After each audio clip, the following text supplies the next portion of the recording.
মা যাতে কষ্ট কম পান সেই ক্ষেত্রে যে পদ্ধতির চর্চা করা হচ্ছে সেটা হচ্ছে পেইনলেস ডেলিভারি। আসসালামু আলাইকুম।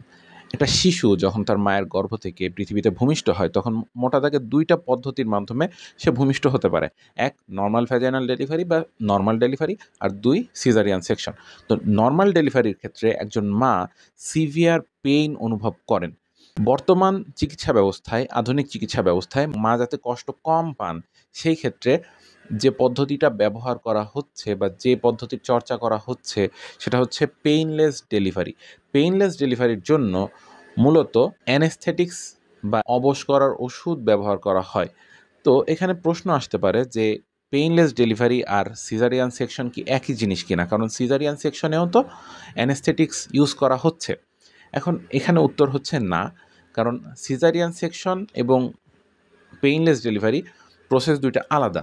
পেইনলেস ডেলিভারিতেও নরমাল ডেলিভারির মতো পেইনলেস ডেলিভারি বা পেইনলেস নরমাল ডেলিভারি, এখানে নরমাল ডেলিভারিতে যেমন একটা বাচ্চা মায়ের বার্থ ক্যানেল দিয়ে ভূমিষ্ঠ হয়, ঠিক সেইভাবেই পেইনলেস নরমাল ডেলিভারিতেও ঠিক সেইভাবেই বাচ্চাটা বার্থ ক্যানেল দিয়ে পৃথিবীতে ভূমিষ্ঠ হবে। কিন্তু এখানে মা যে সিভিয়ার পেইন ফিল করতো নরমাল ডেলিভারির ক্ষেত্রে, নরমাল ভ্যাজাইনাল ডেলিভারির ক্ষেত্রে, সেই পেইনটা মা ফিল করবে না।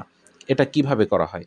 এটা করা হয় এপিডুরাল ব্লকের মাধ্যমে। অর্থাৎ আমাদের ব্রেইন এবং স্পাইনাল কর্ডের যে কাভারিং আছে, কাভারিংয়ের ৩ টা লেয়ার থাকে। ডুরা ম্যাটার, অ্যারাকনয়েড ম্যাটার এবং পায়া ম্যাটার, বাইরের থেকে ভেতরের দিকে। তো আগেই বলেছি যে এপিডুরাল ব্লকের মাধ্যমে এই প্রসিডিউরটা করা হয়। এপিডুরাল ব্লকটা কি?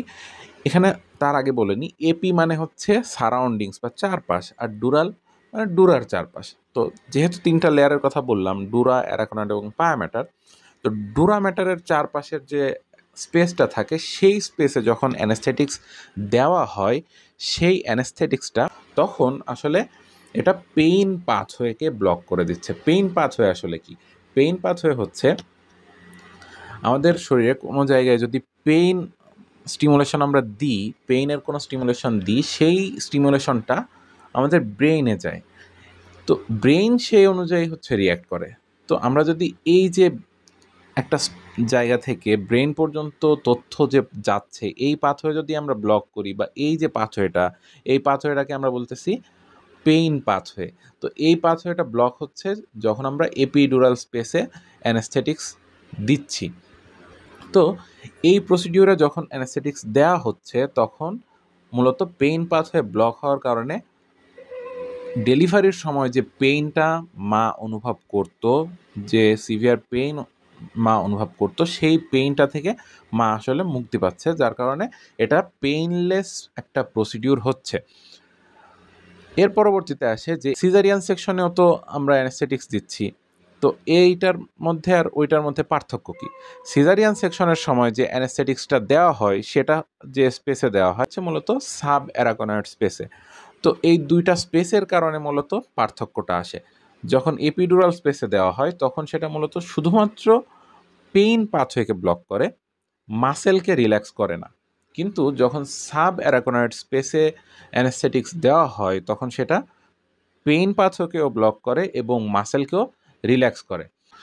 যেহেতু আমরা পেইনলেস ডেলিভারির দিকে যাচ্ছি, নরমাল ডেলিভারি, সেই ক্ষেত্রে ইউটেরাসের কন্ট্রাকশনটা ইম্পর্ট্যান্ট, যার কারণে আমরা এপিডুরাল ব্লক ইউজ করে শুধুমাত্র পেইন পাথওয়েকে ব্লক করেছি, আমরা মাসেলকে রিল্যাক্স করিনি। কারণ মাসেল রিল্যাক্স যদি হয়ে যায় সেই ক্ষেত্রে ইউটেরাস কন্ট্রাকশন হবে না, ডেলিভারি প্রসেসটা হবে না। তো এইখানে হচ্ছে মেইন পার্থক্য। সিজারিয়ান সেকশনের সময় যে অ্যানেস্থেটিক্স দেওয়া হয় এবং পেইনলেস ডেলিভারির ক্ষেত্রে যে অ্যানেস্থেটিক্স দেওয়া হয়, এই ২ টা স্পেসে হচ্ছে মূলত পার্থক্য। তো এটাই হচ্ছে বর্তমানে আধুনিক চিকিৎসা বিজ্ঞানের যে চর্চা হচ্ছে পেইনলেস ডেলিভারির জন্য, সেটার সারসংক্ষেপ।